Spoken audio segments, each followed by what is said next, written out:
रात के करीब 2 बजे थे। गोंडी खेड़ा चरण गांव धार जिला मध्य प्रदेश।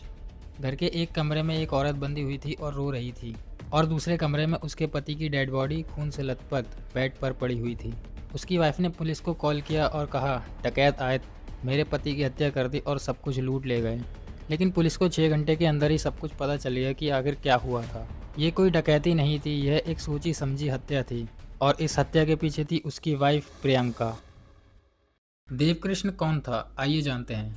मध्य प्रदेश के धार जिले के सरदारपुर तहसील में एक छोटा सा गांव है गोंडी खेड़ा चरण। यहाँ रहता था देवकृष्ण पुरोहित, उम्र महज 29 साल। मसाले और किराने का व्यापार करता था, परिवार का इकलौता सहारा। देवकृष्ण की जिंदगी आसान नहीं थी। जब वो सिर्फ 2 साल का था तो उसके पिता की मौत इंदौर में हुई। उसके बाद चाचा और परिवार के लोगों ने उसे मिलकर पाला पोसा।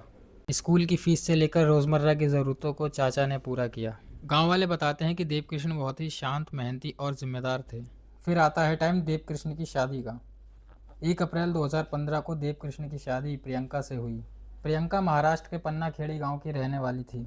देवकृष्ण की बड़ी दीदी की शादी प्रियंका के भाई से की गई थी, इसलिए ये रिश्ता तय हुआ था। देवकृष्ण के परिवार को लगा घर में एक बहू आएगी और घर भर जाएगा। लेकिन इन्हें क्या पता था, ये बहू घर भरने नहीं, घर तोड़ने आई है। शादी के 5 साल बाद वो ससुराल आई, और जैसे ही आई घर में रोज झगड़े शुरू हो गए।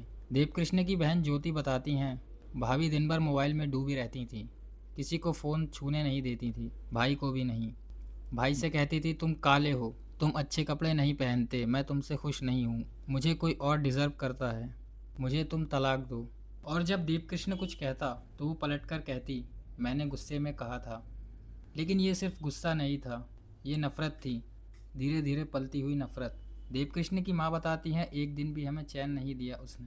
मेरे बेटे को हमसे दूर करती रही। अगर वो हमारे पास आता तो उसे गालियाँ देती थी, झूठे मुकदमों में फंसाने की धमकी देती थी। एक बार जब पंचायत बैठी तब प्रियंका को वापस ससुराल भेजा गया, लेकिन प्रियंका ने 3 साल मायके में बिताए। इन्हीं 3 सालों में वह कमलेश पुरोहित से मिली। कमलेश पुरोहित राजगढ़ का रहने वाला 35 साल का वो शख्स है जिसने इस हत्या की नींव रखी। देवकृष्ण को इस रिश्ते की भनक लग चुकी थी। रोज झगड़ा होता था इसी बात पर, लेकिन प्रियंका और कमलेश के लिए यह रिश्ता अब एक बाधा बन चुका था। दोनों ने फैसला किया, देवकृष्ण को रास्ते से हटाना होगा। कमलेश का एक दोस्त था, सुरेंद्र भाटी, जिसका आपराधिक रिकॉर्ड बहुत ही खतरनाक था। कमलेश ने सुरेंद्र को देवकृष्ण की हत्या के लिए 1 लाख रुपए की सुपारी दी थी। 50,000 रुपये एडवांस भी मिले, और बाकी काम होने के बाद। अब बारी थी प्रियंका की। उसका काम था 7 अप्रैल 2026 की रात घर का दरवाज़ा खुला छोड़ना, और उसने ठीक वही किया।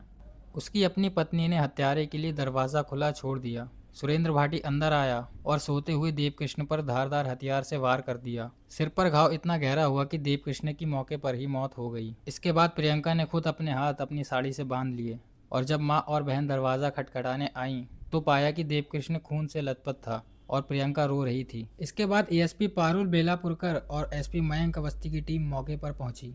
प्रियंका ने बताया कि 3-4 डकैत आए थे। उन्होंने प्रियंका को बांध दिया और उनके पति की हत्या कर दी। साथ ही 3.5 लाख का जेवर और 50 लाख कैश लूट ले गए। लेकिन पुलिस को पहला शक वहीं हुआ, क्योंकि लूटा हुआ जेवर वहीं उसके कमरे में रखा हुआ था, और दूसरा, देवकृष्ण के सिर पर जो चोट थी वो टारगेटेड थी, जबकि रॉबरी में ऐसा नहीं होता है। तीसरा डाउट पुलिस को तभी हुआ जब प्रियंका के बयान बदलते रहे। उसने पुलिस को सब कुछ सच सच बता दिया, और इसके बाद कमलेश को भी गिरफ्तार कर लिया गया। लेकिन सुरेंद्र भाटी अभी भी फरार है और पुलिस उसकी तलाश में है। लेकिन सवाल उठता है कि इस सब में देवकृष्ण की क्या गलती थी। देवकृष्ण एक साधारण इंसान था। बाप की मौत बचपन में हुई, गरीबी में पला, मेहनत से व्यापार किया, शांत रहा और परिवार को साथ रखना चाहा। उसने कभी सोचा भी नहीं होगा कि जिस इंसान के लिए वो सब सहता रहा, आखिरकार वही उसकी मौत का कारण बनेगी। देवकृष्ण के चाचा रामलाल पुरोहित बताते हैं कि देवकृष्ण हमें बताता था कि प्रियंका का व्यवहार ठीक नहीं है। देवकृष्ण के चाचा उनको समझाते थे कि बच्चे हो जाएंगे और सब कुछ ठीक हो जाएगा, लेकिन वो नहीं हुआ। देवकृष्ण पुरोहित, जिसने जिंदगी भर संघर्ष किया, जिसने कभी किसी का बुरा नहीं चाहा, वही अपनी पत्नी की साजिश का शिकार हो गया। प्रियंका और कमलेश गिरफ्तार हैं। मुकदमा बीएनएस की धाराओं के तहत दर्ज किया गया है, लेकिन हत्यारा सुरेंद्र भाटी अभी भी खुला घूम रहा है। न्याय की उम्मीद है, देवकृष्ण के परिवार को न्याय मिले। फ्रेंड्स, अगर आपको ये वीडियो ज़रूरी लगा तो प्लीज़ इस वीडियो को लाइक करें, शेयर करें।